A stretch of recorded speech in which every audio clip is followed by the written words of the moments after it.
चलिए कर दे शुरू, है ना। तो आज पेपर जो थर्ड आपका उसको डिस्कस करेंगे और फिर क्लास आगे कंटिन्यू करते रहेंगे, ठीक है। तो आप लोगों को सिलेबस का आइडिया है क्या थोड़ा बहुत? पेपर थर्ड का ना याद है सबके, ऐसे रटा हुआ सिलेबस? देखा नहीं है? पेपर 3, हाँ ठीक है। इसके 3 सेक्शन है, राइट, पेपर थर्ड के। पहले सेगमेंट में मैं लिख देता हूँ पॉलिटी, दूसरे में लिखता हूँ मैं पबेड,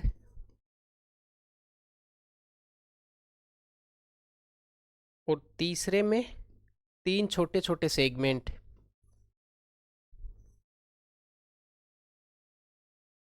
एक में व्यवहार है,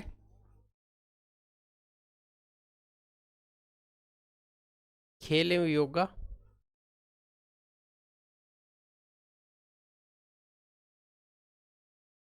और एक में लो विधि, ठीक है। आज की क्लास में इस सेक्शन के सिलेबस को डिस्कस करेंगे, पॉलिटी वाले को, उसके बाद में पबेड वाले को, और उसके बाद में इसके सिलेबस को। तो पॉलिटी वाले सिलेबस का नाम क्या लिखा हुआ आपके? ये लिखा हुआ कि भारत की राजनीति, विश्व राजनीति, और फिर समसामयिक मुद्दे। बात समझ में आ गई? तो अगर मैं पॉलिटी के मतलब पॉलिटी वाले सिलेबस को लिखूं तो उस सिलेबस के इन्होंने 3 सेगमेंट सिलेबस में लिखे हैं।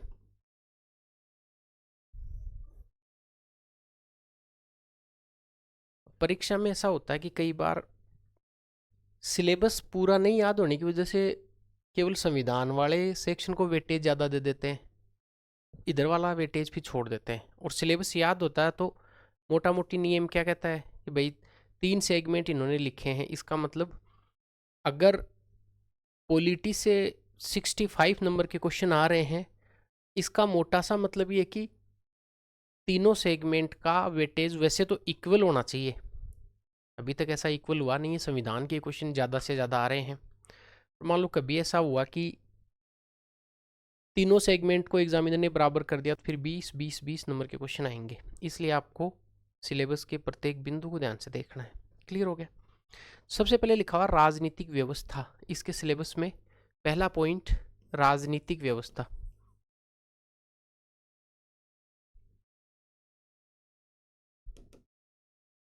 फिर राजनीतिक व्यवस्था में कई सारे टॉपिक हैं जिनकी बात करेंगे। दूसरा सेगमेंट लिखा हुआ विश्व राजनीति,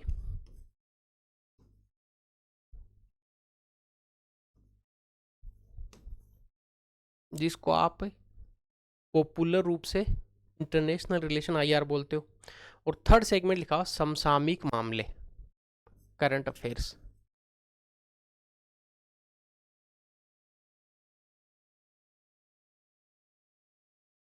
ये बात तो क्लियर हो गई।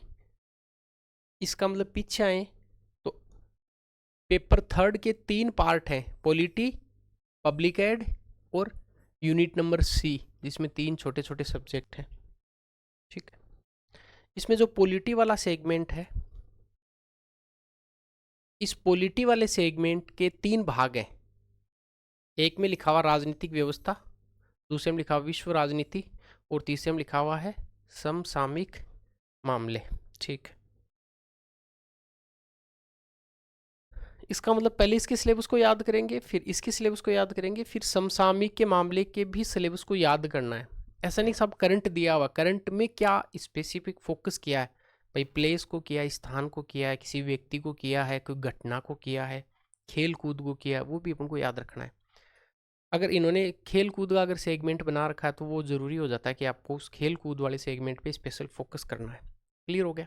चलिए तो बात करते हैं राजनीतिक व्यवस्था वाले सेगमेंट की। इस राजनीतिक व्यवस्था के सेगमेंट में कितने सिलेबस के कितने बिंदु लिखे हुए उनकी बात करेंगे। चलिए तो सबसे पहले आप हेडिंग लगाएंगे राजनीतिक व्यवस्था। इसके सिलेबस में देखते हैं क्या क्या लिखा हुआ है। क्लियर हो गया? तो चलिए राजनीतिक व्यवस्था लिख रहा हूं,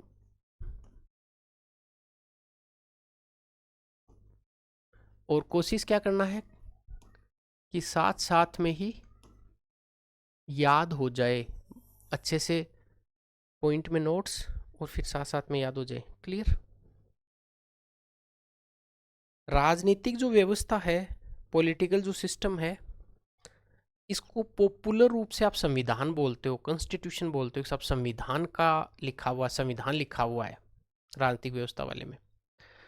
पर इसके सिलेबस की कई सारी कैटेगरी हैं जिनको अपन को डिवाइड करना, ठीक है। जिसमें से पहला लिखा हुआ संविधान आधारभूत। ये सिलेबस में नहीं लिखा हुआ, ये तो अपन ने कैटेगरी कर ली कि संविधान के बेसिक्स पढ़ेंगे।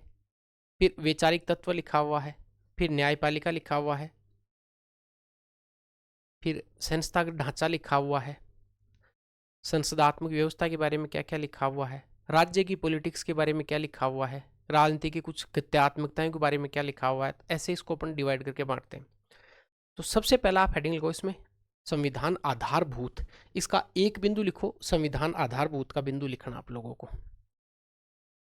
संविधान आधारभूत, इसकी पहली कैटेगरी। आप इसको ऐसे भी बांट सकते हैं या फिर जैसे आपको सहूलियत लगे। पहली कैटेगरी है संविधान आधारभूत।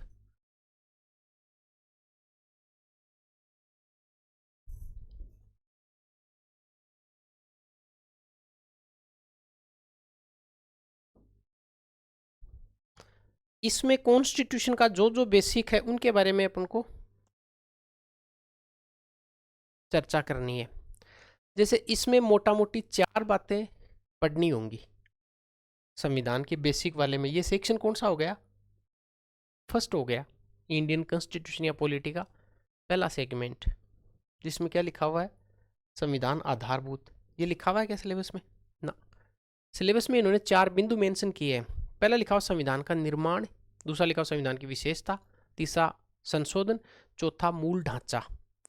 ठीक है, तो जब भी पेपर 3 शुरू करेंगे और इंडियन पॉलिटी शुरू करेंगे तो उसमें सबसे पहले अपन संविधान का जो बेसिक पार्ट है, कितनी बातें उसमें लिखी हुई हैं, उन पर चर्चा करेंगे। आपको कोई नींद में भी उठा के ये पूछे कि बताओ पेपर 3 है उसकी कितनी कैटेगरी है, तो आप क्या बताएंगे कि देखो पेपर 3 है उसकी 3 कैटेगरी हैं। टोटल आपको पता है कि ये 200 नंबर का आपके एग्जाम में आएगा। बात समझ में आ गई? अब इसमें से सबसे पहले पॉलिटी है, फिर पब्लिक एड और फिर सेक्शन 3 है, ये बताएंगे। फिर कहेंगे पॉलिटी वाला जो सेगमेंट है इसके कितने भाग हो गए? 3 भाग हो गए। पहला कौन सा हो गया? राजनीतिक व्यवस्था, दूसरा विश्व राजनीति और तीसरा समसामयिक। फिर जो पॉलिटी कॉन्स्टिट्यूशन वाला पार्ट है उसकी कैटेगरी करते हैं, और उसमें पहली कैटेगरी अपने कौन से करी है? संविधान आधारभूत। और इसमें कितने बिंदु लिखे हुए हैं? 4। बात समझ में आ गई? तो ऐसे आपके एक ग्राफ की तरह तैयार होना चाहिए, एक से ड्राफ्ट की तरह तैयार होना चाहिए, क्योंकि संविधान बहुत एक पवित्र डॉक्यूमेंट है, बहुत अच्छे तरीके से डिजाइन किया हुआ डॉक्यूमेंट है, तो इसको उसी प्रकार से पढ़ना होता है। तो पहला सेगमेंट अपन ने लिखा है संविधान आधारभूत, संविधान बेसिक, और इसमें कितनी बातें पढ़नी है? 4।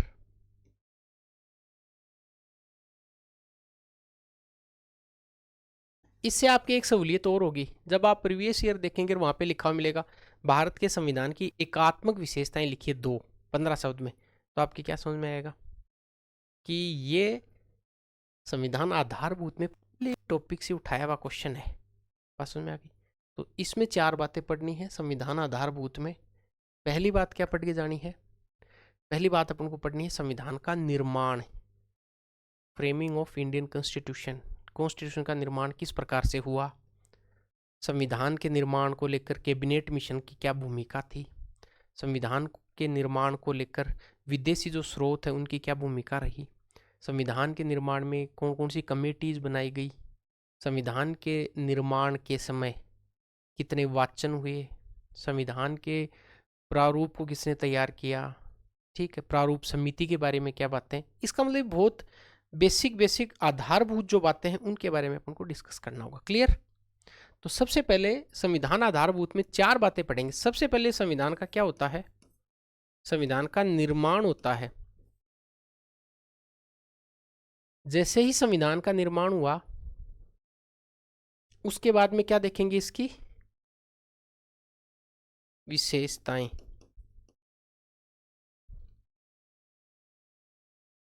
तीसरी बात इसमें देखेंगे कि क्या इसमें कुछ बदलाव हो सकता है। यस, इसका मतलब संशोधन। संशोधन करके आप इतना मत बिगाड़ दें कि मूल ढांचा ही खत्म हो जाए। इसका मतलब नेक्स्ट टॉपिक क्या है, मूल ढांचा या फिर आधारभूत ढांचा, और you can say the basic structure of Indian constitution. तो अब याद करने के लिए याद हो जाएगा कि साहब संविधान और आधारभूत, संविधान आधारभूत में एक तो टॉपिक आधारभूत का ही है, और संविधान की कितनी बातें हैं, 3 बातें। क्लियर हो गया, याद कर लो। अभी सबसे पहले संविधान का क्या करना है, निर्माण। उसके बाद में संविधान की विशेषताएं क्या क्या है, उसके बाद में संविधान में संशोधन, और संशोधन करके आप मूल ढांचे को ही नहीं बिगाड़ दें। क्लियर हो गया। तो ये 4 चीज़ें हैं, तो मैं यहाँ पे 4 लिखता हूँ। ये आपके की पॉइंट्स रहेंगे कि पहले मैं 4 बातें बताई थी, संविधान का निर्माण बताया, विशेषता, संशोधन, मूल ढांचा। ये सेगमेंट नंबर 1 हो गया। अब लिखते सेगमेंट नंबर 2।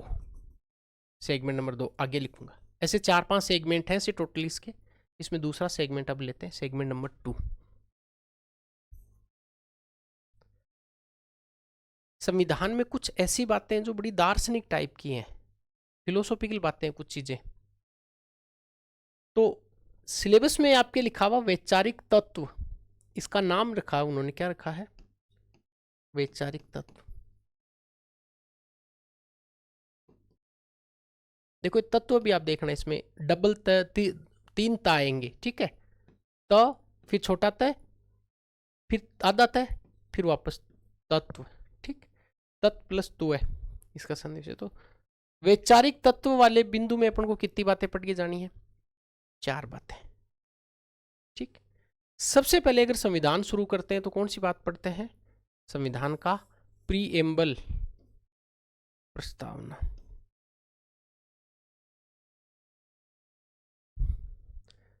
डिटेल से तो बात करेंगे प्रस्तावना क्या है, अंग कितने हैं, पार्ट कितने हैं, न्याय कितने प्रकार की है, स्वतंत्रताएं कितने प्रकार की है, बंधुत्व का अर्थ क्या होता है, प्रस्तावना का महत्व क्या है, प्रस्तावना संशोधनीय है कि नहीं है, प्रस्तावना संविधान का अंग है कि नहीं है, सारी बातें डिटेल से करेंगे। पर पहला सेगमेंट प्रस्तावना देखेंगे। प्रस्तावना के बाद में नागरिकता पढ़ी जाती है, पर नागरिकता आपके सिलेबस में नहीं लिखी हुई है। तो फिर अगला टॉपिक कौन सा आ जाएगा, मूल अधिकार। मूल अधिकार,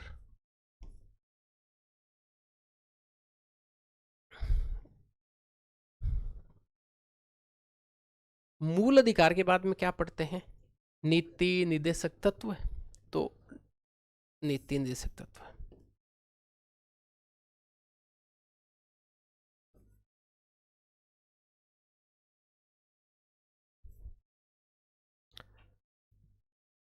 और नीति निर्देशक तत्व पूरा पढ़ के फिर क्या पढ़ते हैं, मूल कर्तव्य। तो मूल कर्तव्य,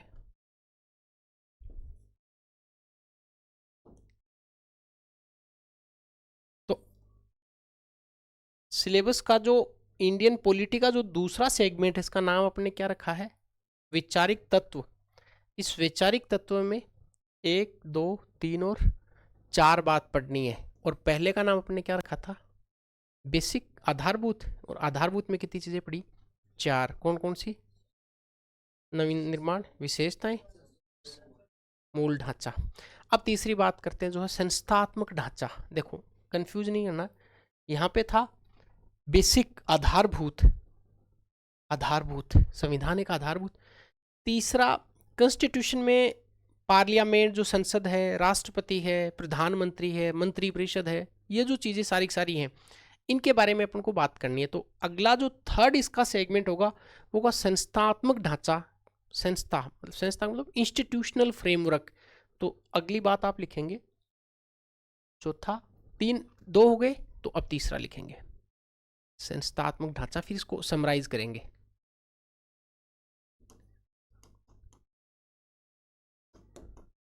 इसको बोलते हैं इंस्टीट्यूशनल फ्रेमवर्क। सेगमेंट नंबर 3 हो गया है आपके तीसरा।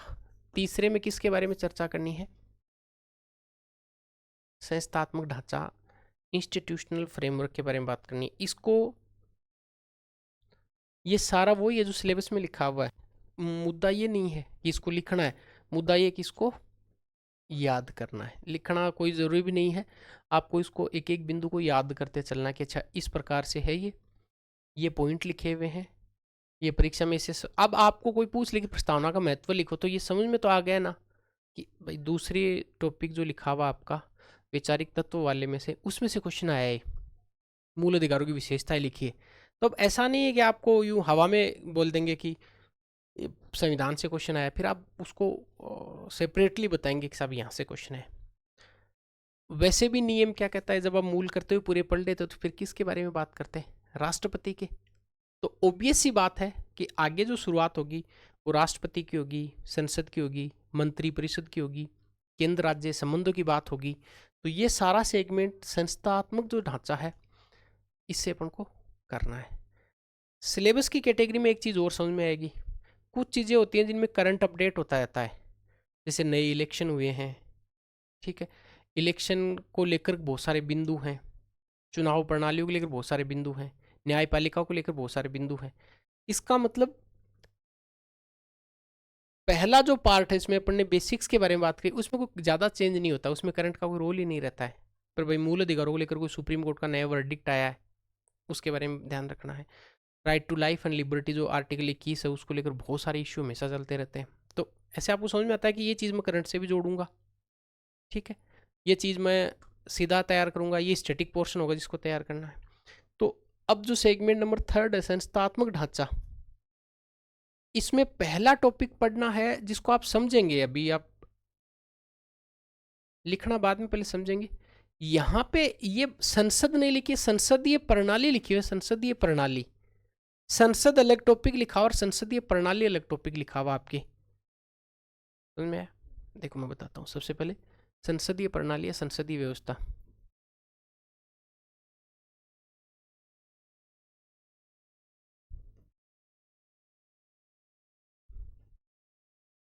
ये संसद नहीं पढ़ना है यहाँ पे, ये व्यवस्था पढ़नी है। संस्थात्मक शासन व्यवस्था और अध्यक्षात्मक शासन व्यवस्था पॉपुलर दो चलती हैं, उनमें से ये क्वेश्चन पूछ सकता है कि संसदीय शासन प्रणाली की 2 गुण लिखिए और 2 अवगुण लिखिए। तो वहां आप हवा में नहीं बोलेंगे, आपको पता होना चाहिए साहब ये तो सिलेबस में लिखा हुआ संसदीय प्रणाली, पार्लियामेंट्री फॉर्म ऑफ गवर्नमेंट। अब अगर संसद के बारे में बात आता है, समझ गए, कट मोशन के बारे में बात है, कटौती प्रस्ताव को लेकर, वो यहां से नहीं आया है, वो संसद से आया है। क्लियर हो गया ना इस बात को? तो दूसरा पूछ लिया कि अध्यक्षात्मक शासन व्यवस्था और संसदीय शासन व्यवस्था में अंतर करो, तो आपको समझ में आना चाहिए कि यार ये यहाँ पे लिखा हुआ है, ये इसलिए क्वेश्चन यहाँ से पूछा है। भारत के लिए संसदीय शासन व्यवस्था उपयुक्त क्यों है, पक्ष में तर्क दीजिए। तो फिर आपको ये समझ में आना चाहिए कि अच्छा ये टॉपिक लिखा हुआ है इसलिए इन्होंने क्वेश्चन पूछा है। तो पहला संसदीय प्रणाली के बारे में जानेंगे, इसके गुण क्या है, अवगुण क्या है, भारत के लिए उपयुक्त क्यों है, छोटे देशों के लिए उपयुक्त है, एक बड़े देशों के उपयुक्त है, सारे डायमेंशन यहाँ पे कवर करेंगे। फिर दूसरा जो इसमें बिंदु आएगा वो आएगा राष्ट्रपति, प्रेसिडेंट। अब ये इंटरेस्टिंग है भी, यहाँ पे अध्यक्षात्मक शासन प्रणाली के बारे में नहीं लिखा उन्होंने, राष्ट्रपति के बारे में लिखा हुआ है, प्रेसिडेंट के बारे में। तो यहाँ पे प्रेसिडेंट क्या है, प्रेसिडेंट के चुनाव की जो प्रोसीजर है उसके बारे में, प्रेसिडेंट को कौन से प्रोसेस से हटाया जाएगा, कौन से चुनाव किया जाएगा, प्रेसिडेंट के पावर क्या क्या है, प्रेसिडेंट के पास में वित्तीय शक्तियाँ कौन सी हैं, कार्यपालिका शक्ति कौन सी है, विधायी शक्ति कौन सी है, आर्टिकल 143 और प्रेसिडेंट के बारे में आपको पूछ सकता है, ठीक है। प्रेसिडेंट का चुनाव इनडायरेक्ट क्यों होता है, डायरेक्ट मेथड से क्यों नहीं होता है, बात समझ में आ गई? तो यहाँ पे टॉपिक होगा अपना राष्ट्रपति। तीसरा टॉपिक ओबीएस है, प्रधानमंत्री एवं मंत्रिपरिषद के बारे में।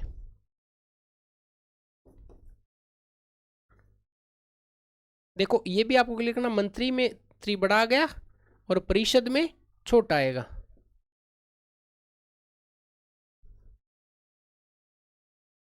तो प्रधानमंत्री एवं मंत्री परिषद, क्लियर हो गया? चलिए यहां तक तो आपके समझ में आएगा। आपको लगता है कि संसद वाले में तो लगभग आ ही गया, संसद आ गई, राष्ट्रपति आ गया, प्रधानमंत्री, मंत्रिपरिषद आ गया। अब एक इंटरेस्टिंग टॉपिक है जो लिखा हुआ यहाँ नहीं है, ये कैटेगरी अपन ने करी है, और वो है कि संघवाद, जो फेडरल स्ट्रक्चर है, फेडरल सिस्टम है संघवाद का, उसको समझना जरूरी है। संघवाद पढ़ेंगे तो जरूरी हो गया कि केंद्र राज्य संबंध भी पढ़ने पड़ेंगे, तभी तो आपको संघवाद समझ में आएगा। केंद्र और सिलेबस में लिखे हुए दोनों बिंदु। अगला टॉपिक लिखा हुआ आपके संघवाद, इसको अपन बताएंगे कि भारत असल में फेडरल है या यूनियन है। यूनियन नहीं होने के बावजूद भी संविधान में यूनियन शब्द क्यों लिखा हुआ है, कोशी फेडरल क्या होता है, फेडरल क्या होता है, डिटेल्स इस पर भी बात करेंगे। तो अगला लिखेंगे संघवाद।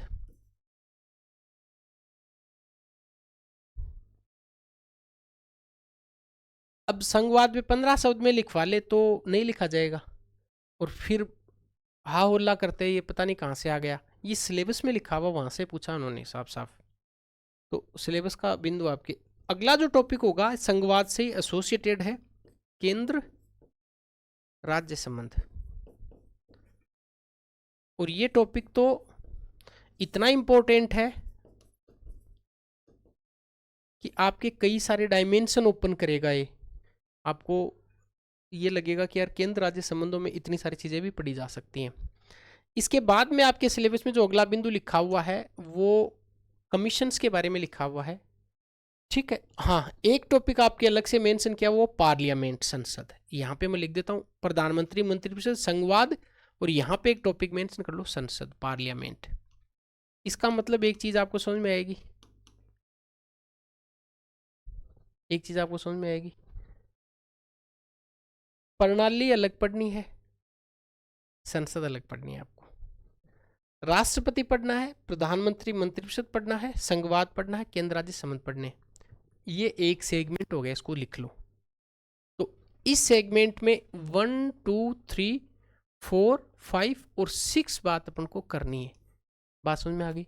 आराम से इसको याद करते हुए लिख लेना है, संस्थात्मक ढांचे में आपको याद करते हुए इस बात को मेंशन करते हुए लिख लेना आपको।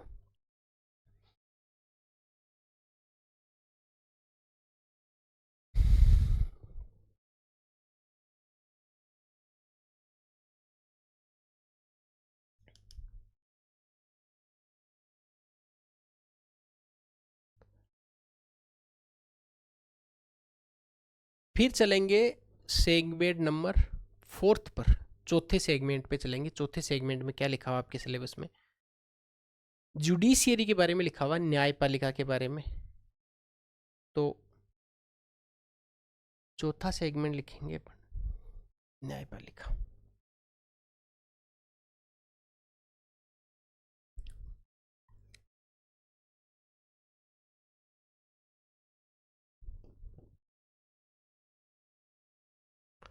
आपके दिमाग में क्वेश्चन आएगा, इसको संस्थागत ढांचे में क्यों नहीं लिया?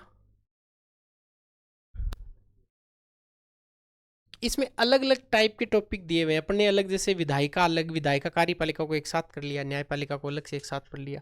न्यायपालिका वाले में अपने को 4 बिंदु सिलेबस में दिए हुए हैं जिनके बारे में पढ़ना है, जुडिशियरी के बारे में। ओबियस ही बात है, 2 बिंदु तो बहुत कॉमन है, एक सुप्रीम कोर्ट, दूसरा हाई कोर्ट। 2 बिंदु और रेलिवेंट है, न्यायिक पुनरावलोकन और न्यायिक सक्रियता।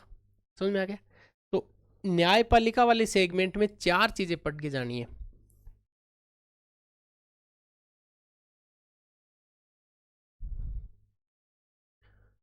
पहला पढ़ना है सुप्रीम कोर्ट, सर्वोच्च न्यायालय।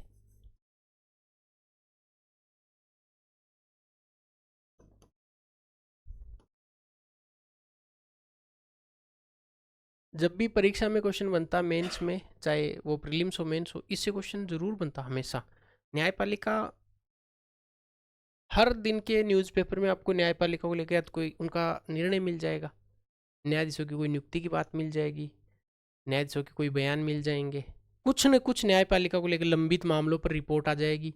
भारत में इतने लंबित मामले पड़े, कभी फास्ट ट्रैक कोर्ट को लेकर मुद्दा चल जाएगा, कभी लोक अदालत को लेकर मामला चल जाएगा, कभी ग्राम न्यायालय को लेकर मामला चल जाएगा, ठीक है। तो कुल मिला के सर्वोच्च न्यायालय के बाद में पढ़ेंगे उच्च न्यायालय।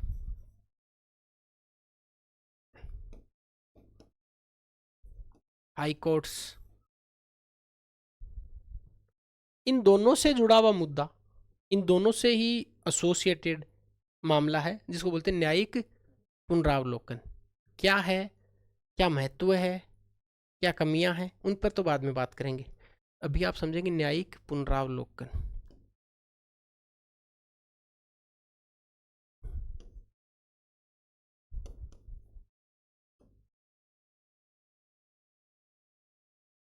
ये पुनरावलोकन होता है, पुनरावलोकन होता है, तो इसका मतलब ये डंडा इसका क्या है, गलत है, इसको आप काट देना भाई। ये फ्लो फ्लो में मेरे से भी लग गया। अवलोकन होता है तो फिर वो आ कैसे आ गया, तो पुनरावलोकन होगा, ये डंडा नहीं आएगा, इसके रा नहीं आएगा। क्लियर हो गया, ये आप लिख लेना। ये आरएस में पूछा भी था इसको शब्द शुद्ध करवाने वाले में, तो थोड़ा देख लेना। एक टॉपिक और है, टॉपिक का नाम है न्यायिक सक्रियता, जुडिशियल एक्टिविज्म। ये बड़ा इंटरेस्टिंग है, इस पर डिस्कस किया जाएगा कई देर तक। न्यायिक सक्रियता,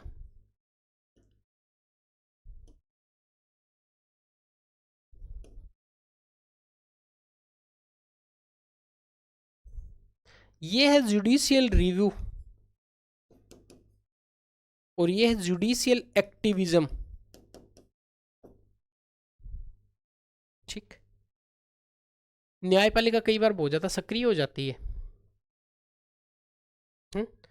अब वो इसी बार एक मेंस में क्वेश्चन पूछ लिया उन्होंने कि सक्रियता तक तो ठीक है, पर अति सक्रियता घातक हो जाती है। कई बार न्यायपालिका इस प्रकार के निर्णय देती है, इस प्रकार के मामले वो एंटरटेन कर लेते हैं जिन पर लॉ बनाने का जिम्मेदारी पार्लियामेंट का ही होना चाहिए। उन मामलों में बहुत ज़्यादा एक्टिव हो गए जब न्यायपालिका निर्णय दे। अच्छी चीज़ है न्यायिक सक्रियता, पर न्यायिक सक्रियता के अलावा अति सक्रियता घातक हो जाती है। फिर ये एक पैरेलल विधायिका या कार्यपालिका की तरह न्यायपालिका काम करने लग जाए। भाई इंटरेस्टिंगली, लॉ बनाने का जिम्मेदारी किसका है, विधायिका या पार्लियामेंट का। इनको लागू करने का काम किसका है, एग्जीक्यूटिव कार्यपालिका का। लॉ को लागू करना कार्यपालिका। बनाए गए कानूनों की वो विधि सम्मत है या नहीं है, उनकी समीक्षा करने की जिम्मेदारी किसकी है, न्यायपालिका की। पर कई बार न्यायपालिका पैरेलल लॉ स्टेब्लिश कर दे, न्यायपालिका कोई ऐसा वर्डिक्ट जो लॉ की तरह काम करने लग जाए, वो न्यायिक अति सक्रियता होती है। जस्टिस रमन्ना, मैं अगर ठीक से याद करूँ, उनका एक स्टेटमेंट पिछली बार वो चर्चा में रहा, उस पर बात करेंगे। पिछली बार का क्वेश्चन है न्यायिक सक्रियता को लेकर, है इंटरेस्टिंग टॉपिक। न्यायपालिका पढ़ने के बाद में आपके कई सारे मुद्दे, डायमेंशन क्लियर होते हैं। क्वेश्चन लिखने के लिए आपको ज़्यादा तो नहीं, पर 5-6 फैक्ट आपको अलग से कॉपी में लिख के जाने, कहीं से भी याद करने। एक तो न्यायालयों में लंबित मामले, कितने मामले लंबित हैं, ठीक है। न्यायालय को लेकर इश्यू, न्यायाधीशों के खुद के पद खाली पड़े। न्यायालयों में इतनी सारी छुट्टियां हो जाती हैं कि जिसे ओबीसी बात है कि कई मामले 15-15 साल तक चलते रहते हैं।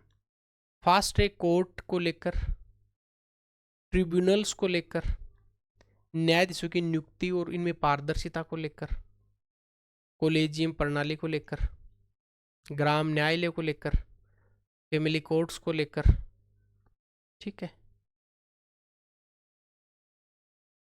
न्यायिक सुधार में न्यायपालिका द्वारा, सर्वोच्च न्यायालय द्वारा कोई अगर पोर्टल लॉन्च किया उसके बारे में, ठीक है, कोई वेबसाइट लॉन्च की उसके बारे में, ई कोर्ट जो होते हैं, ई कोर्ट, ई पेशी, उसके बारे में, न्यायालयों में यूज की जाने वाली भाषा, स्पेशली इंग्लिश यूज होती है सुप्रीम कोर्ट में, उसको लेकर इश्यू। बात समझ में आ गई ना। तो जितने सारे बिंदु आपको समझ में आते हैं उनके बारे में भी अपने को चर्चा करनी है। न्यायिक नवाचार क्या क्या किए जा सकते हैं जिससे प्रत्येक व्यक्ति के लिए न्याय सुलभ हो जाए। एक दो स्टेटमेंट याद होने चाहिए कि न्याय होना ही नहीं चाहिए, होते हुए दिखना भी चाहिए। इस प्रकार का कुछ स्टेटमेंट मैं आपको 2-3 बता दूंगा ताकि मेंस का बड़ा क्वेश्चन आए तो शुरुआत अगर उस स्टेटमेंट से करके कुछ फेंक डाल दे तो आपकी चीज़ औरों से बेहतर बन जाएगी। तो न्यायपालिका में इतने सारे बिंदु अपन को डिस्कस करके चलने हैं। क्लियर हो गया?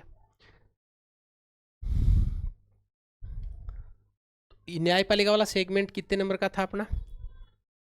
4 नंबर का था। 4 नंबर का था और 4 ही बातें इसमें। क्लियर हो गया? अब 5वां जो अपन लेंगे वो लेंगे वेरियस कमीशन, बहुत सारे आयोग। तो आपके सिलेबस में आयोग लिखे हुए हैं। आयोग प्रीलिम्स में अलग तरीके से पढ़ने चाहिए, मेंस में अलग तरीके से पढ़ने चाहिए, अपन दोनों ही तरह से डिस्कस करेंगे। नाउ मूव टू कमीशन, आयोग। तो अगला जो 5वां बिंदु है वो आयोग।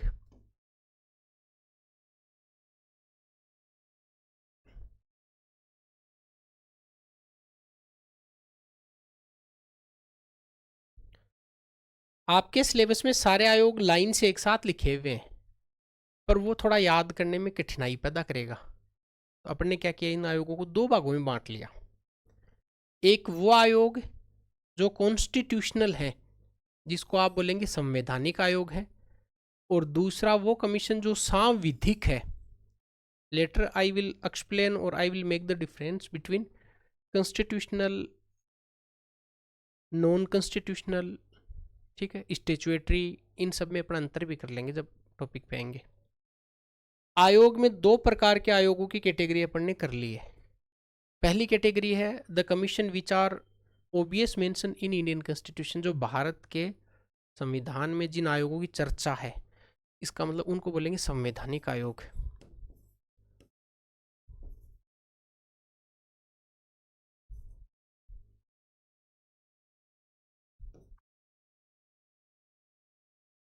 और एक वो कमीशन जो संविधान में तो उल्लेखित नहीं है, पर पार्लियामेंट ने या कोई एग्जीक्यूटिव ऑर्डर, इन दोनों में डिफरेंस अपन समझेंगे। कार्यपालिका ने या फिर विधायिका ने कोई लॉ पास करके और किसी कमीशन को बनाया, वो यहाँ पे देखेंगे। तो सबसे पहले संवैधानिक आयोग, मतलब जिनका संविधान में उल्लेख, कोई अनुच्छेद आपको मिल जाए, वो संवैधानिक आयोग कॉन्स्टिट्यूशनल कमीशन कहलाते हैं। क्लियर? इसमें पहला केंद्रीय निर्वाचन आयोग। तो पहला इसमें कौन सा पढ़ेंगे? केंद्रीय निर्वाचन आयोग।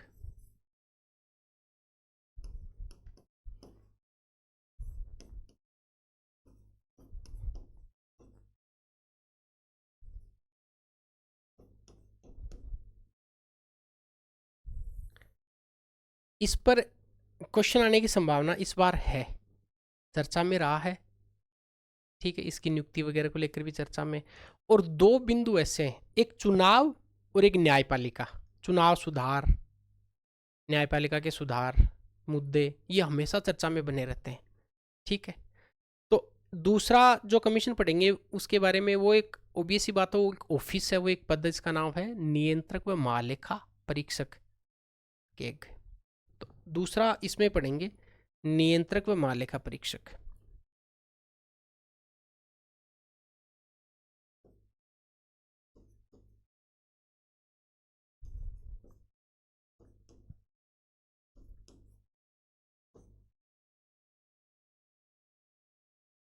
महालेखा परीक्षक।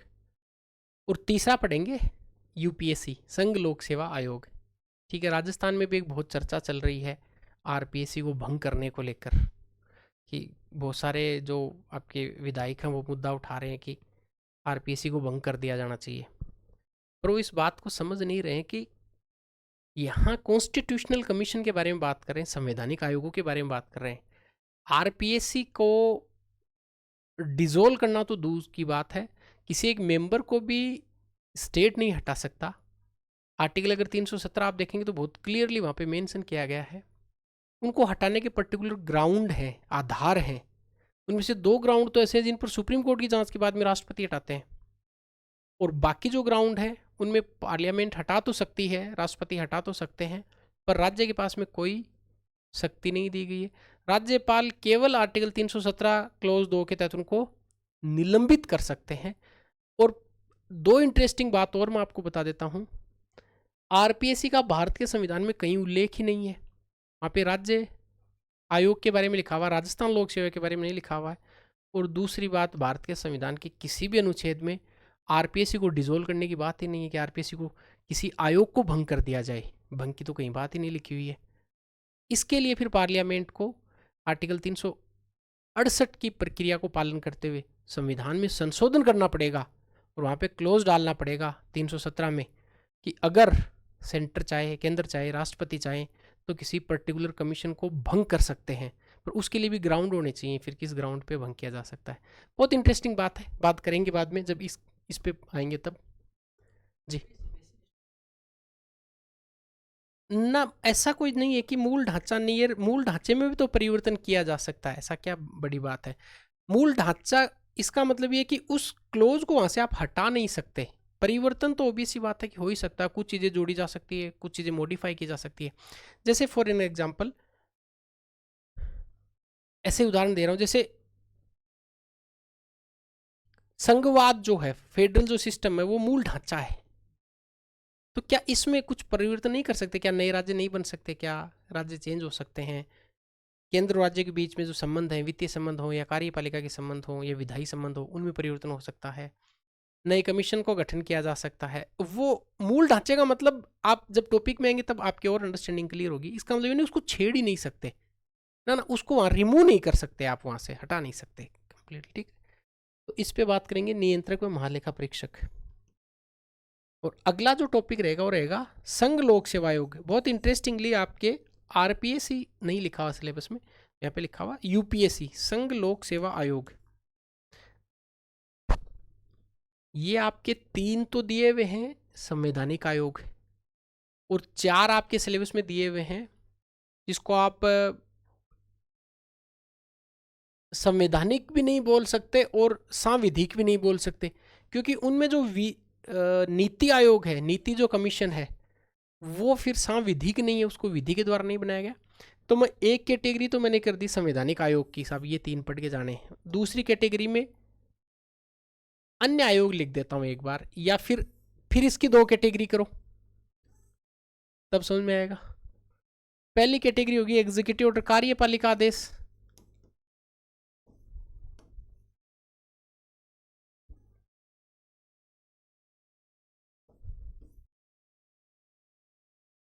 इसके तहत बना नीति कमीशन, नीति आयोग।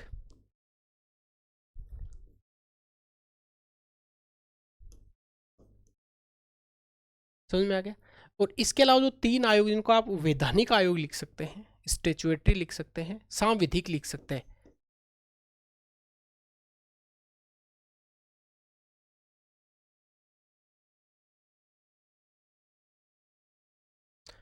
और ये जो सांविधिक है, इनमें अपने को 3 कमीशन, 3 आयोग के बारे में पढ़ना है, जिसमें पहला केंद्रीय सूचना आयोग। तो मैं सूचना आयोग लिख देता हूँ, आप समझ जाएंगे कि केंद्रीय सूचना आयोग की बात है।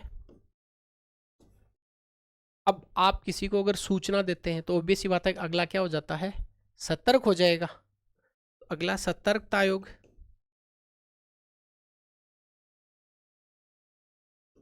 और तीसरा मानवाधिकार आयोग।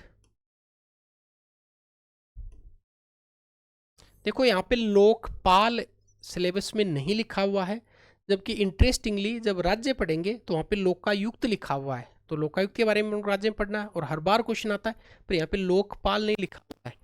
इसलिए अगर बहुत इंटरेस्टिंगली कोई निकलवाए तो मानवाधिकार से क्वेश्चन आने की प्रबल संभावना होगी यहाँ से सिलेबस में। और एक आपके इससे और एक आपके इससे, ये तब समझ में आता है जब आप सिलेबस का गहन अध्ययन कर लेते हैं। क्लियर हो गया। तो अपने 2 भागों में बांट लिया, कॉन्स्टिट्यूशनल, कार्यपालिका आदेश, और इधर अपने कौन सा लिख दिया, सांविधिक। सांविधिक में कितने हैं, 3। संवैधानिक में कितने हैं, 3। और कार्यपालिका आदेश में कितने, 1। ठीक है।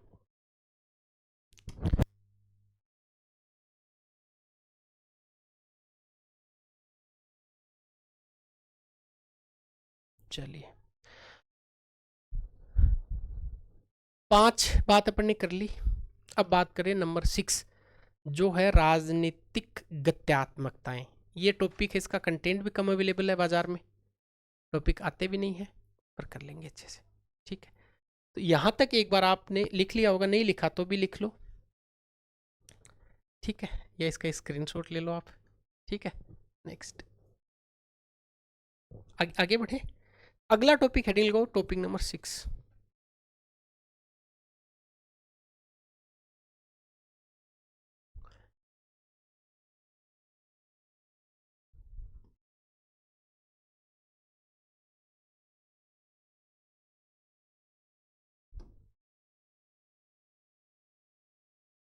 ये अपने नाम लिखने के लिए लिख लिया, राजनीतिक गत्यात्मकताएं। अब इसमें कई सारे बिंदु लिखे हुए हैं जिनको अपन को चर्चा करनी है, बहुत सारे बिंदु हैं, है भी इंटरेस्टिंग। छोटा सा सिलेबस है इसका, बड़ा नहीं है इस वाले टॉपिक का, और ये पक्की संभावना है कि क्वेश्चन इससे बड़ा ही आएगा, मतलब 100 वर्ड से कम का क्वेश्चन आने की संभावना कम बनती है, इससे इससे बड़ा क्वेश्चन आने की संभावना ज़्यादा बनती है। ठीक। राजनीतिक गत्यात्मकताएं, गत्यात्मकताओं में पहला बिंदु भारतीय राजनीति को लेकर है। सब भारतीय राजनीति में भाषा, धर्म, जाति, लिंग, वर्ग और निर्जातीय एथनिसिटी, इनकी भूमिका, बात समझ में आ गया। तो इसको याद करना थोड़ा सा टेढ़ा पड़ रहा है कि यार राजनीतिक गत्यात्मकताएं वाले सिलेबस को कैसे याद करें। तो याद करने के लिए अभी सिंपल तरीका लगा लेते हैं कि एक लिखा हुआ है, ये ऐसे कोई यूनिवर्सल तरीका नहीं है, आपको याद हो जाएगा अभी। एक तरीका एक साहब, एक साइड में लिखेंगे राजनीति, और राजनीति में किसके बारे में चर्चा करते हैं, राजनीतिक दलों के बारे में या मतदान के बारे में। तो यहाँ पे अपन पढ़ेंगे दल, और इनमें कौन भाग लेते हैं, नागरिक। एक एक बिंदु को एक बार देख लेते हैं, क्या पता इससे थोड़ी सी सहूलियत हो जाए याद करने में। अगली बात है कि नागरिक आ गए तो फिर किसके बारे में बात करेंगे, सोसाइटी, समाज के बारे में। और समाज आ गया तो फिर किसके बारे में बात करेंगे, राष्ट्र के बारे में।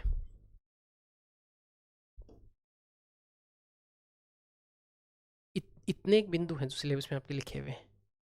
पहला राजनीति, राजनीति के बाद में राजनीतिक दल, नागरिक, समाज, राष्ट्र, इनसे एक एक बिंदु आपके सिलेबस में लिखे हुए हैं। सबसे पहला लिखा हुआ है राजनीति।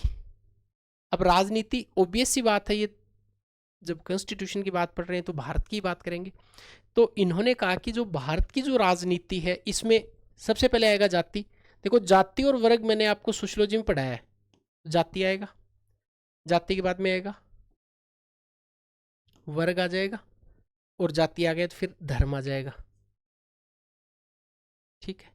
अब दो बातें और, एक आ जाएगा भाषा, तीन बातें और सॉरी, एक आ जाएगा भाषा, एक आ जाएगा लिंग, और एक नृजातीयता, एथनिसिटी। आपका सवाल होगा ये क्या होता है, ये डिटेल से बात करेंगे क्या होता है नृजातीयता। इसका मतलब भारतीय राजनीति में 6 का रोल आपको पूछा है, 6 चीजों का रोल आपको बताना है। सबसे पहले जाति का रोल, वर्ग का रोल, धर्म का रोल, भाषा, लिंग और नरजातीय। ठीक है, समझ में आ गया। इनकी तो अब सिलेबस का क्या बिंदु है, भारतीय राजनीति में जाति, वर्ग, धर्म, भाषा, लिंग और नरजातीयता की भूमिका, रोल ऑफ पर्टिकुलर, ये सेगमेंट दिए हुए हैं, इनका रोल क्या क्या होगा। ठीक है, कास्ट का क्या रोल होगा, क्लास का क्या होगा, रिलीजन का क्या होगा, लैंग्वेज का क्या होगा, सेक्स का क्या होगा, और एथनिसिटी का क्या रोल होगा। तो कुल मिला के आपके याद हुआ क्या, देखो इस यूनिट में राजनीति लिखा हुआ है, फिर दल, दल में क्या आएगा, राजनीतिक दल एवं मतदान व्यवहार। तो दूसरा बिंदु अभी मुझे पता है अभी समझ में नहीं आएगा, आपके आ रहा है क्या समझ में। देखो छठा बिंदु है ये, इसमें 1 2 3 4 5 सेगमेंट में अपने इसको डिवाइड किया है। ठीक है, इसमें पहला सेगमेंट में राजनीति, दूसरा है दल, तीसरा नागरिक, समाज और राष्ट्र। तो कैसे याद करेंगे, राजनीति में इनकी भूमिका, जाति की, वर्ग की, धर्म की, भाषा की, लिंग की और नृजातीयता की, एथनिसिटी का रोल। अच्छा दल में क्या पढ़ेंगे, दल में मैं लिखता हूं राजनीतिक दल एवं मतदान व्यवहार, ये समझेंगे अच्छे से। तो अगला टॉपिक है राजनीतिक दल एवं मतदान व्यवहार।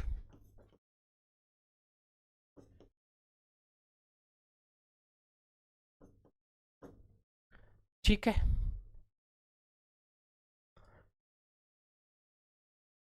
तीसरा बिंदु नागरिक। तो इसमें इन्होंने सिलेबस में लिखा नागरिक समाज एवं राजनीतिक आंदोलन। नागरिक का तो समाज होएगा और राजनीतिक आंदोलन होंगे। तो नागरिक समाज ऊपर लिख दूं यहाँ, नागरिक समाज एवं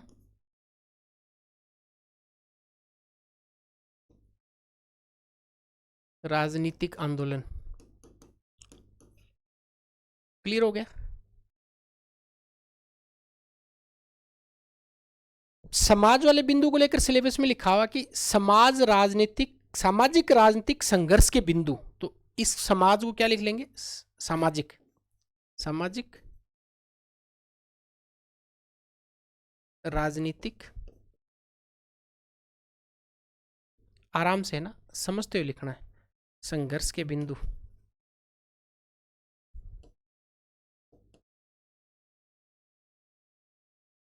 ठीक है,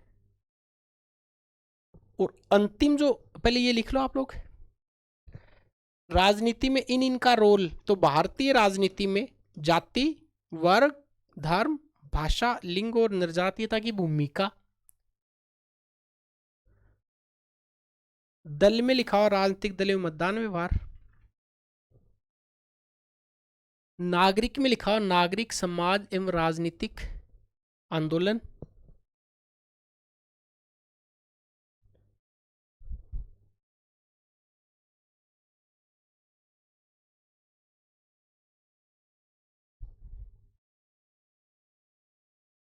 समाज में लिखा हुआ सामाजिक राजनीतिक संघर्ष के बिंदु, कौन कौन से संघर्ष के संभावित एरिया हैं, या ऐसा लिख लो सामाजिक राजनीतिक संघर्ष, ऐसा बिंदु की बजाय ऐसा लिख लो ताकि और ठीक हो जाए। सामाजिक राजनीतिक संघर्ष के संभावित एरिया, संभावित क्षेत्र, कहाँ कहाँ पे संघर्ष हो सकता है। ठीक,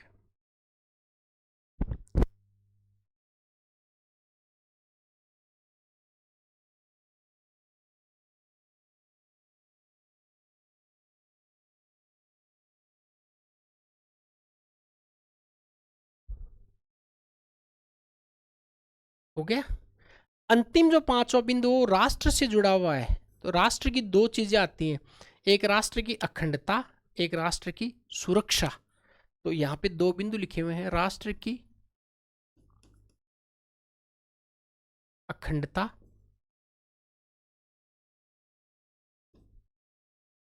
व सुरक्षा से जुड़े मुद्दे। क्लियर हो जाएगा?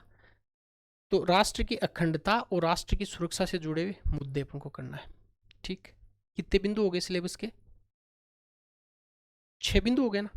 7वां बिंदु है वो राजस्थान से जुड़ा हुआ है। क्लियर हो गया? और वहां पे लिखा हुआ राजस्थान की। अब एक चीज और ध्यान रखना है, राजस्थान का मतलब यहाँ पे राजस्थान के मुख्यमंत्री मंत्री वो नहीं है, वो तो पब्लिक एड में पढ़ना है अपने को। पब्लिक एड की यूनिट नंबर 9वीं 10वीं देखेंगे तो वहां पे लिखा हुआ वो। ठीक है, 10वीं तो विकास प्रशासन है, 11वीं यूनिट देखेंगे पब्लिक एड की, वहां पे लिखा हुआ वो भी याद करेंगे अपन।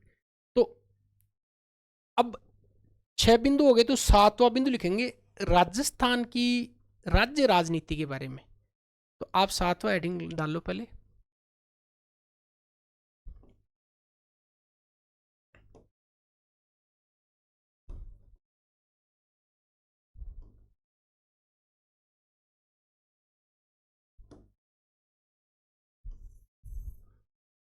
राजस्थान की राज्य राजनीति।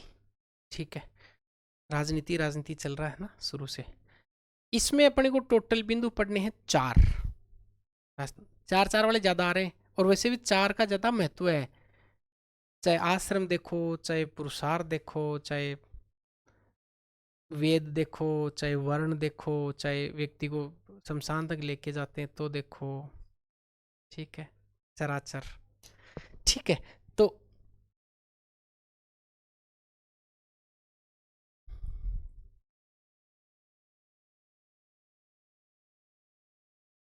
राजस्थान की राजनीति में 4 बिंदु अपने को चर्चा करनी है।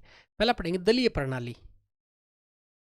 राजस्थान में 1950 और 52 से लेके और अब तक क्या दलीय सिस्टम रहा है भाई? एक दल प्रधान रहा है, 2 दलीय प्रणाली रही है, बहुदलीय व्यवस्था रही है, क्या विशेषता रही है, इसकी बात करेंगे। तो पहला दलीय प्रणाली के बारे में। ठीक है, तो यहाँ पे राजस्थान की दलीय प्रणाली ना, पहले कौन सी पार्टी थी, फिर कौन सी पार्टी है, क्या क्या रहा, फेजेज में बांट के दशक वाइज चलेंगे।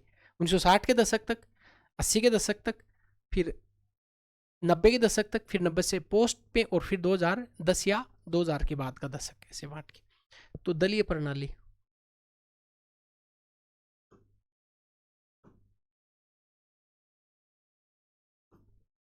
ठीक है, एक इंटरेस्टिंग टॉपिक दिया हुआ जिसको समझ में नहीं आता इसमें क्या पढ़ना चाहिए, लिखा हुआ राजनीतिक जननांकी। टॉपिक इंपॉर्टेंट है। असल में इसका मतलब ये पढ़ना होता है कि कितने मतदाता हैं इस विधानसभा में, कितने मतदाताओं ने पार्टिसिपेट किया, वोटर्स कितने असल में, क्योंकि जननांकिकी लिखा होता तो जनसंख्या पढ़ते, पर यहाँ पे राजनीतिक जननांकिकी लिखा हुआ है, इसलिए पॉलिटिकल पार्टिसिपेशन कितना है असल में राजस्थान में, राजस्थान की राजनीति में राजनीतिक भागीदारी जनता की कितनी है, उसके बारे में। तो दूसरा टॉपिक है राजनीतिक जननांकिकी।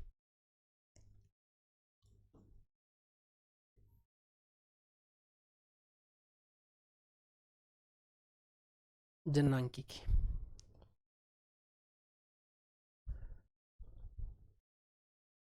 इस टॉपिक से आपको एक टॉपिक और समझ में आ जाएगा, हालांकि उसको मैं लिख रहा हूँ तीसरे में ऊपर, वो यही समझ में आ जाएगा।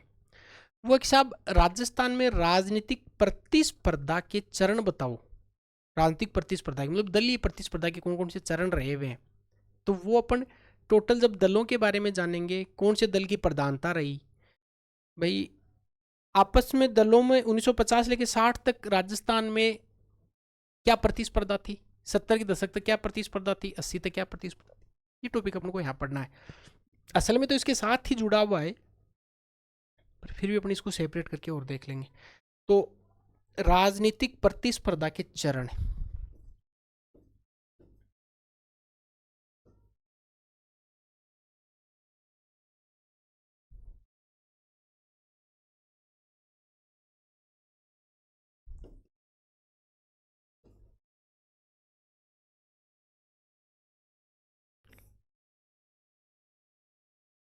एक ये टॉपिक पढ़ना है राजस्थान में राजनीतिक प्रतिस्पर्धा के, और अंतिम टॉपिक पढ़ना है पंचायती राज एवं नगरीय स्वशासन, लोकल सेल्फ गवर्नमेंट। तो चौथा टॉपिक पढ़ना है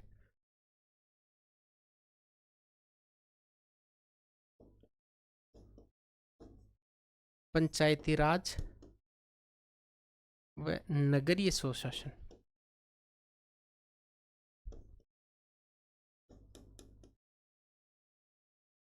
ये आपके समझ में आ गया क्या?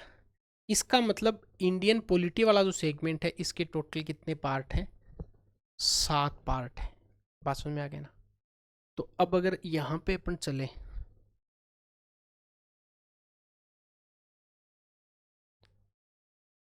यहाँ पे चले, तो इसका मतलब राजनीतिक व्यवस्था में अपने को कितने पॉइंट पढ़ के जाने हैं? 7 पॉइंट सिलेबस में पढ़ के जाने। ठीक है, अब चलेंगे विश्व राजनीति की तरफ। ठीक है, थक तो नहीं गए? हम देखते हैं विश्व राजनीति। विश्व राजनीति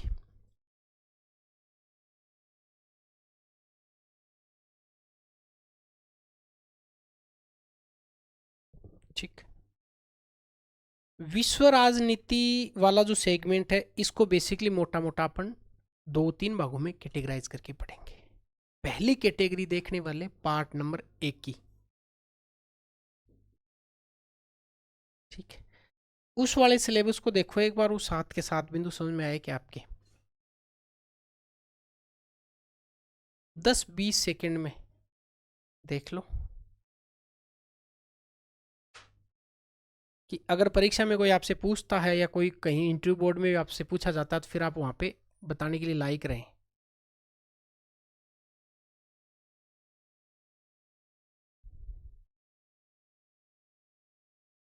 हो जाएगा, बहुत बढ़िया।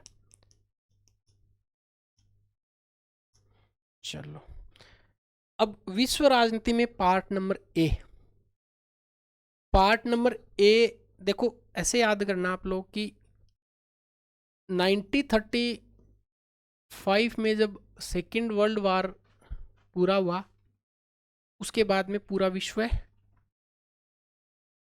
2 गुटों में बेसिकली बट गया, जिसका एक का नाम पूंजीवादी गुट था और दूसरे का नाम साम्यवादी गुट। एक तरफ अमेरिका, दूसरी तरफ रूस, जिसका नाम रूस नहीं होके, रसिया भी नहीं होके, सोवियत संघ, USSR, United Soviet socialist Republic, फिर टूट गया। तो पहला बिंदु पढ़ेंगे शीत युद्ध तक, शीत युद्धोत्तर, शीत युद्ध के उत्तर उदयमान विश्व व्यवस्था। यहां पे अपन को थोड़ा सा और इंटरेस्टिंगली मैं बता दूं ताकि सिलेबस याद करने में आसान हो जाए।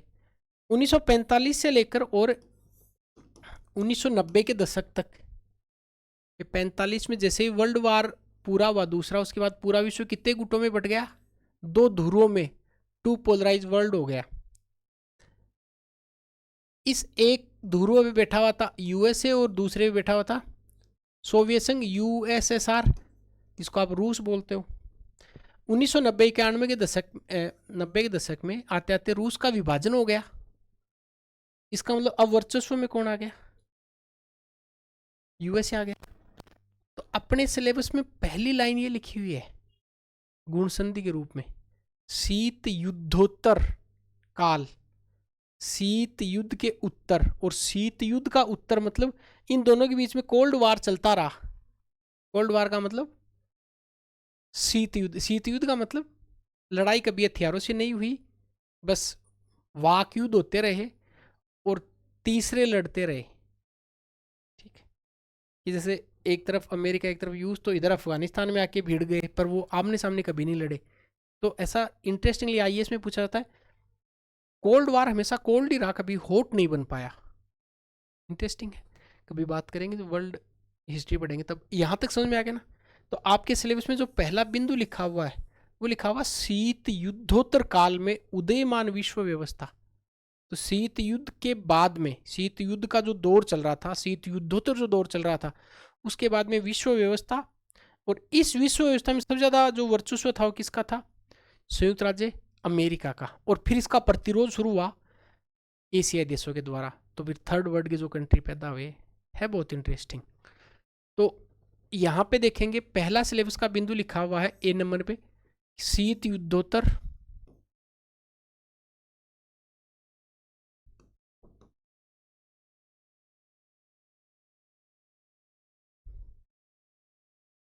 काल में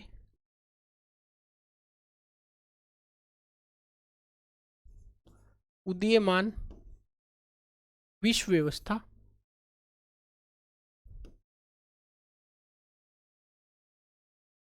और इस विश्व व्यवस्था में वर्चस्व किसका था,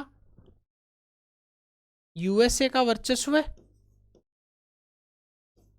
और इसका क्या हुआ फिर, प्रतिरोध। ये सिलेबस का बिंदु है।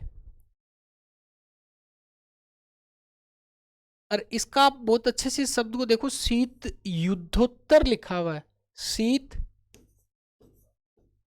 युद्ध प्लस उत्तर, शीत युद्ध के बाद में। ये ध्यान रखना, शीत युद्ध की डिटेल नहीं पढ़नी यहाँ पे। ठीक, हाँ। तो 90 के दशक के बाद की बातें अपने को यहाँ पे पढ़नी है। Clear, okay. एक लाइन तो ये पढ़नी है सिलेबस की, और इसमें बहुत ज़्यादा कोई क्वेश्चन बनने की कुछ खास संभावना नहीं थी। 12वीं क्लास की सेकंड जो पॉलिटी किताब है उसमें टॉपिक नंबर शायद दूसरा है ये की हेडिंग के साथ में, शीत युद्धोत्तर दौर में उदयमान विश्व व्यवस्था, अमेरिका वर्चस्व और इसका प्रतिरोध। अब दूसरा विश्व युद्ध जैसे ही खत्म हुआ, असल में तो सिलेबस के बिंदु दूसरे विश्व युद्ध से याद हो जाएंगे अपने को। दूसरा विश्व युद्ध जैसे ही खत्म हुआ उसके बाद में लगा कि कोई तीसरा विश्व युद्ध नहीं हो जाए कहीं, पूरे विश्व को एक मैनेज ऑर्डर में रखना था। इसके लिए फिर यूएनओ का गठन हुआ और बहुत सारे रीजनल ऑर्गेनाइजेशन, क्षेत्रीय संगठन बने। तो अपने सिलेबस का जो दूसरा बिंदु अपने को पढ़ना है वो क्या पढ़ना है,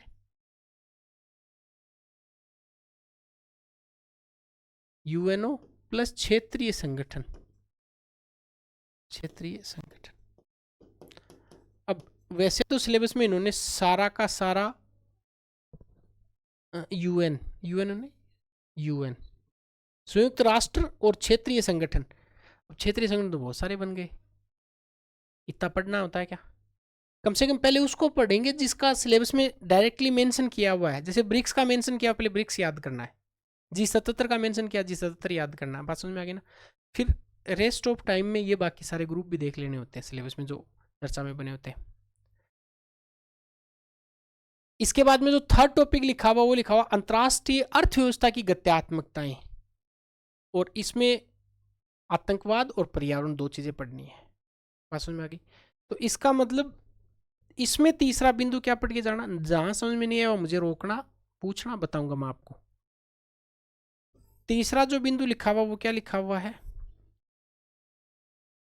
अंतर्राष्ट्रीय अर्थव्यवस्था की गत्यात्मकताएं।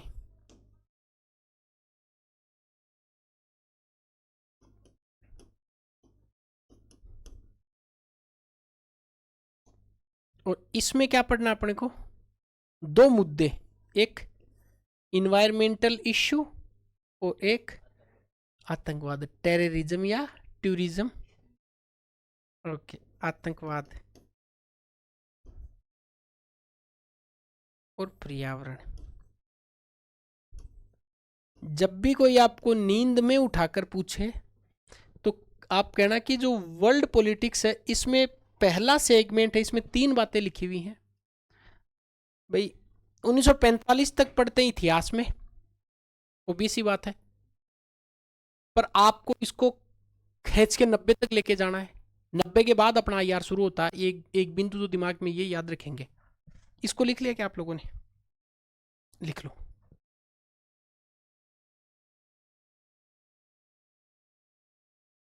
लिख लिया?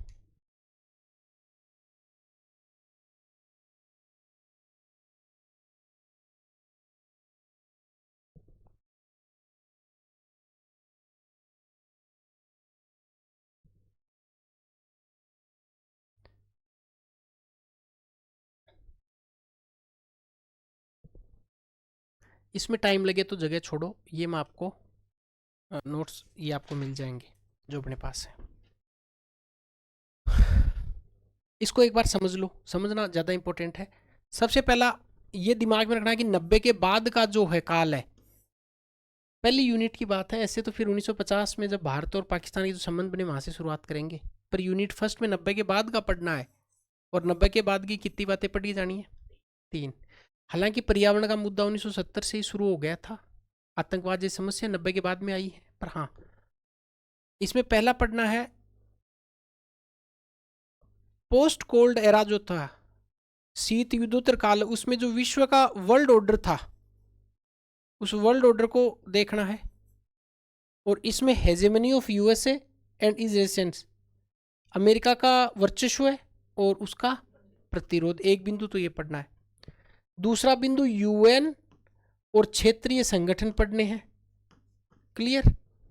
और तीसरा बिंदु क्या पढ़ के जाना है यहाँ पे, विश्व की अर्थव्यवस्था की गत्यात्मकता, जिसमें 2 बिंदु पढ़ के जाने हैं, एक आतंकवाद और एक पर्यावरण। क्लियर हो गया क्या? इसका मतलब आईआर के सिलेबस की पहली यूनिट में ये बात पढ़ के जानी है, विश्व की व्यवस्था, यूएन और क्षेत्रीय संगठन, आतंकवाद और पर्यावरण। अब बिंदु नंबर दूसरा पढ़ते हैं कि दूसरे बिंदु में उनको क्या क्या पढ़ के जाना है। असल में ये पढ़ के जानी है भारत की फॉरेन पॉलिसी, भारत की विदेश नीति। इसका मतलब मैं देखो यहाँ आता हूँ वापस, ये ए पार्ट हो गया, इसमें ये बात पढ़ के जानी है, ठीक है। अब लेते बी पार्ट की तरफ। इसमें बी पार्ट खिचड़ी तो नहीं हुआ है, तो विश्व व्यवस्था में बी पार्ट जो है, B part,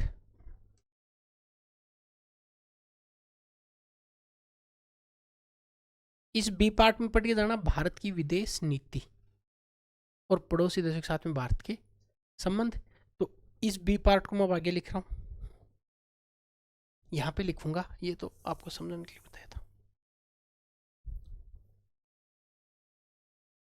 part number A पूरा हो गया, बी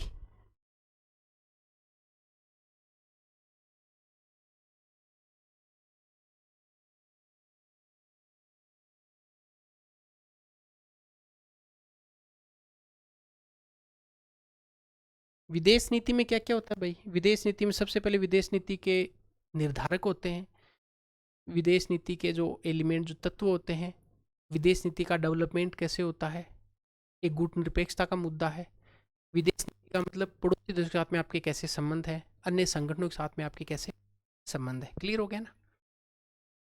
हाँ, तो अब सबसे पहले विदेश नीति का आपको देखना है, विदेश नीति का उद्विकास, डेवलपमेंट कैसे हुआ विदेश नीति का। भाई विदेश नीति 1950 से पहले तो भारत की विदेश नीति असल में थी नहीं, क्योंकि अपन तो खुद किसी के उपनिवेश थे। उपनिवेशिक देशों को स्वतंत्र विदेश नीति के संचालन का अधिकार नहीं होता है। तो पहला जो मुद्दा है वो है विदेश नीति का उद्विकास, इवोल्यूशन। ठीक है, उसके बाद में विदेश नीति के क्या पढ़ने हैं, निर्धारक, इसके डिटर्मिनेंट कौन कौन से हैं। और तीसरा मुद्दा यहाँ पे पढ़ना है गुट निरपेक्ष।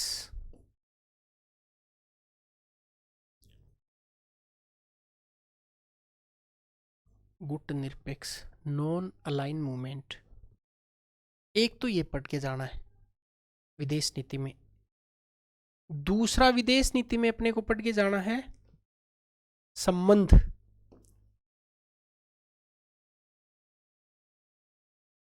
खुद ध्यान से देखना इसको।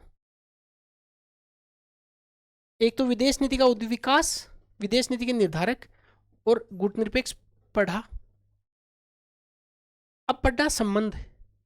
अब भारत के संबंध दो प्रकार से हैं।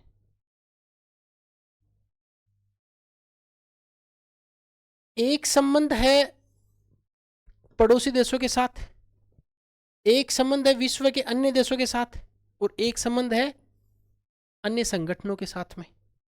ये मैं आपको सिंपल करके बता रहा हूं, है ना, ताकि याद हो जाए। भाई विदेश नीति में 3 बिंदु पढ़े, संबंध में 3 बिंदु पढ़ेंगे। पहला पड़ोसी देशों के साथ में संबंध, दूसरा अन्य देश है उनके साथ में संबंध। जैसे जापान अपना पड़ोसी देश तो नहीं है, रूस अपना पड़ोसी देश तो नहीं है, पर उसके साथ में संबंध है। बात समझ में आ गया? और एक पढ़ेंगे संगठनों के साथ में संबंध। मुझे लग रहा है ये बात आपको समझ में आ नहीं रही है। आ गई? पड़ोसी देशों के इन्होंने नाम नहीं लिखे, क्यों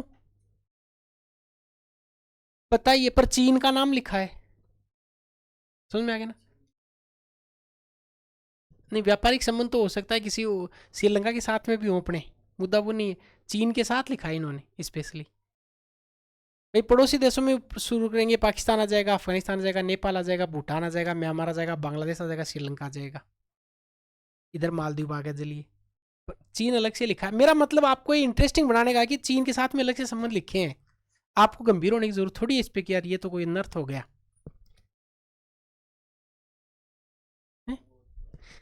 आप इस पे दिमाग लगाओ मत, ये एग्जामिनर ने ऐसे ही लिख दिया होगा। पड़ोसी देशों में ऑब्वियस ही बात है कि चीन अपने आप आ गया, ठीक है। पर मेरा कहने का मतलब था कि पड़ोसी देशों के नाम आपको यहां लिखे नहीं है, पर चीन का लिखा है। मैं ये समझाना चाह रहा हूं। हाँ, इंपॉर्टेंट तो है। एक यूएसए का नाम लिखा है, फिर देशों में यूएसए के साथ क्या संबंध है अपने, चीन के साथ में क्या है, हो सकता है एक रूस का नाम लिखा है इन्होंने, रूस का नाम लिख सकते हैं ना, रूस पड़ोसी देश थोड़ी है अपना, नाम लिखा है। एक ईयू का, यूरोपियन यूनियन का, इनके नाम लिखे हैं। मैं कुछ वही बात समझाना कुछ और चाह रहा था, आप समझ कुछ और रहे हैं। मेरा मतलब ये था कि ये यूं ही लिख दिया, यूं मान लो कि भाई पड़ोसी देश के साथ संबंध में, और फिर अलग से और लिखा है कि चीन के साथ में क्या संबंध है। समझ, तो चीन इंपॉर्टेंट तो हो ही जाता अपने आप ही। फिर इन्होंने कहा कि संगठनों के साथ में कौन कौन संगठन, संगठनों में कितने संगठनों के नाम लिखे। एक सार्क का नाम लिखा, सार्क। भाई आप इस सिलेबस को समझेंगे तो बहुत इंटरेस्टिंग बातें भी सामने आएंगी आपकी कि अच्छा ये है। देखो, पड़ोसी देशों के साथ संबंध में अपन सबके साथ संबंध पढ़ लेंगे, वो नाम नहीं लिखे इन्होंने। इसके अलावा चीन, रूस, ईयू और यूएसए, भाई ये दोनों तो वैसे हमेशा प्रतिद्वंदी रहे, चीन और ईयू, और आपको याद करना है, क्योंकि या तो ईयू से अपने व्यापारिक संबंध अच्छे होंगे, नहीं होंगे तो फिर चाइना का माल अपने पास अब में आएगा। संगठनों में इंटरेस्टिंग, पहले इन्होंने सार्क का नाम लिखा है, फिर लिखा जी वाले दो, एक तो G20 और G77 का नाम लिखा है। फिर इन्होंने जो गुट है वो तो चलो ऊपर एक लिखा है इन्होंने UN।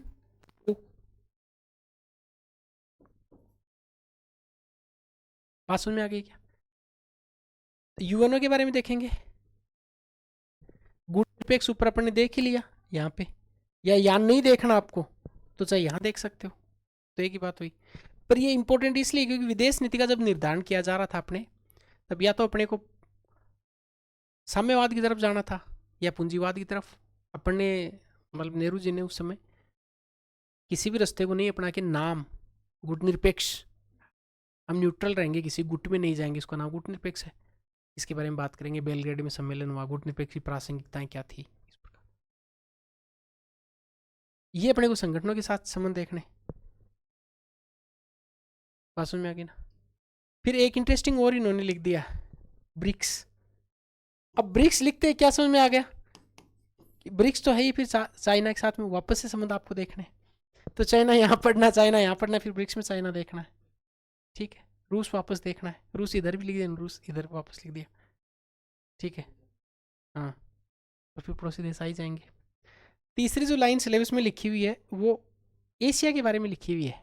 किसके बारे में? एशिया के बारे में। पहले इसको लिखो आप, या नहीं लिखो तो मैं आपको इसको सिलेबस को मैं सेंड कर दूंगा, समझ तो आ गया ना। ये वाला तो भारत की विदेश नीति का जो दूसरा बिंदु है, इसके अपन ने कितने भाग बना लिए? भाग नंबर 1, भाग नंबर 2। तो एक बार मिटाऊं इसको, देखिए आप मुझे बताएंगे अब।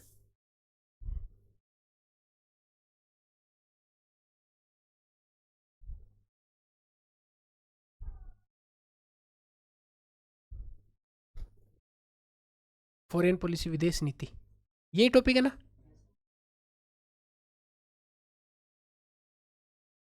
अच्छा, विदेश नीति के कितने भाग बना लिए? 2।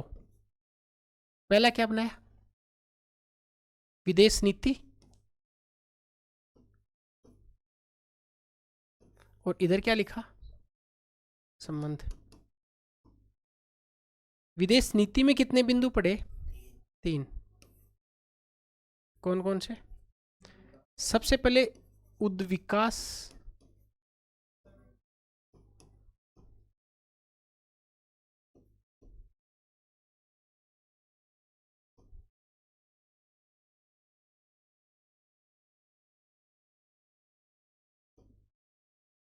और संबंधों को कितने भाग में बांट लिया?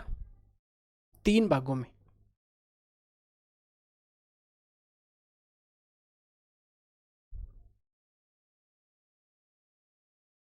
यस, पड़ोसी, दूर के पड़ोसी और संगठन।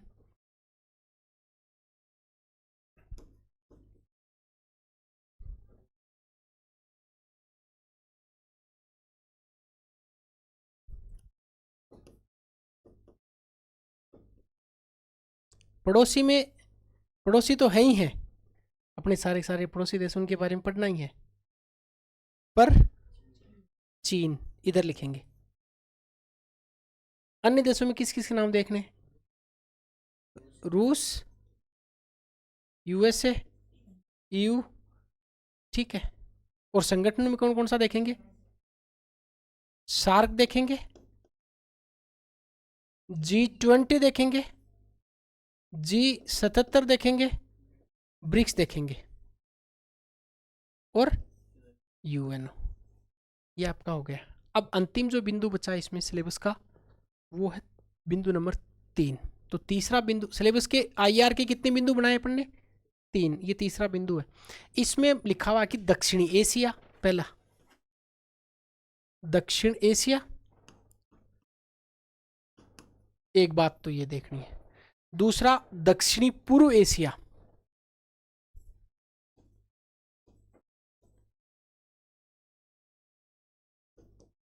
दक्षिण पूर्व एशिया। तीसरा लिखा हुआ है सुदूर पूर्व,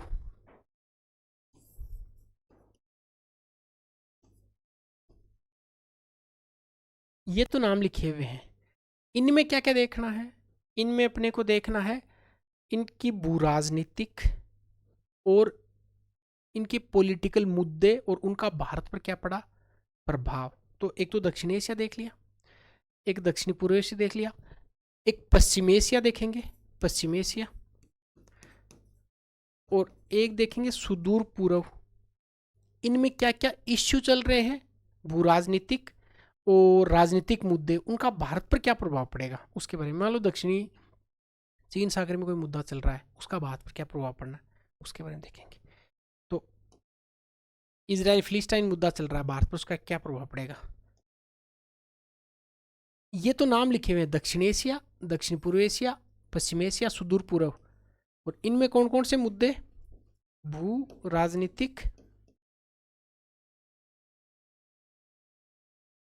और राजनीतिक, और इनका भारत मुद्दे,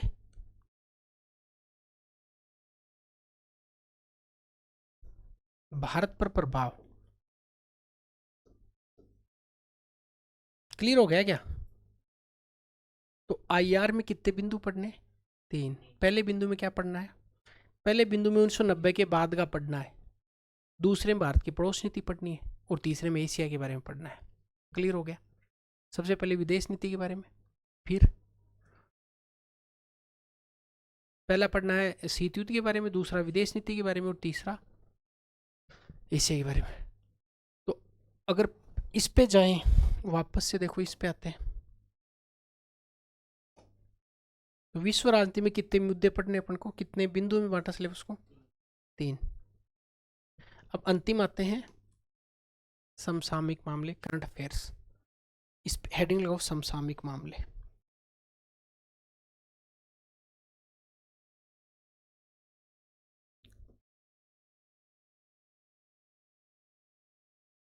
समसामयिक मामले, सबसे पहले है कि राजस्थान लिखा हुआ है, राष्ट्रीय लिखा और अंतर्राष्ट्रीय घटना लिखा हुआ है। तो सबसे पहले घटनाओं के बारे में, हालांकि सब कुछ ही आ जाता है। फिर व्यक्ति लिखा हुआ है, फिर स्थान लिखा हुआ है, फिर खेल कूद लिखा हुआ है,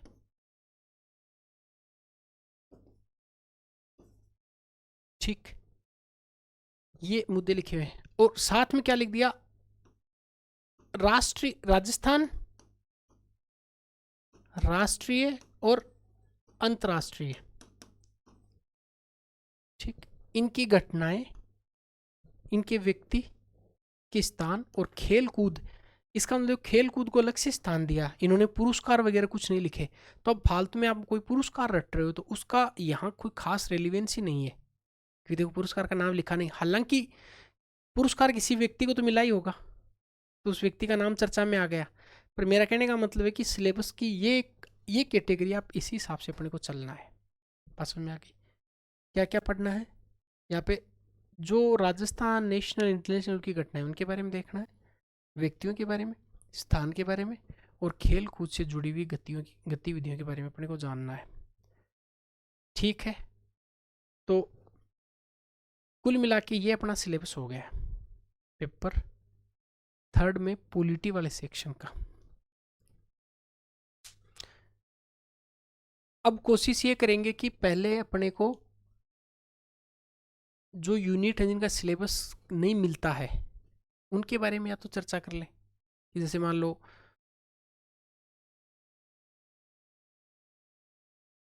राजनीतिक गत्यात्मकताओं वाला टॉपिक है, उस यूनिट को शुरू कर दें।